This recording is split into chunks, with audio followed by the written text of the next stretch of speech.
ভেবেছিলাম আমাদের এটাতেই হয়ে যাবে, আর এটা তুলবো না ভেবেছিলাম, কিন্তু আমরা তো 4 ভাই বোন, সেজন্য এটা তো একটাতে তো হবে না, সেজন্য এটাও তুলে ফেলতে হবে।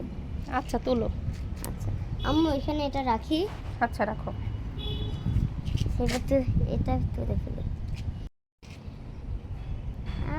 দু হাতে তুলো, ঘুরাও ঘুরাও। আচ্ছা ঘুরাই। এই যে ঘুরছে না?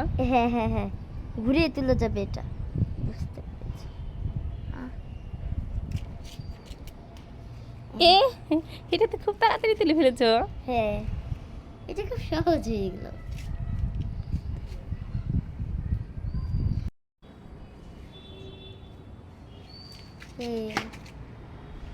দেখেন 2টা ড্রাগন ফল আমাদের হয়ে গেছে।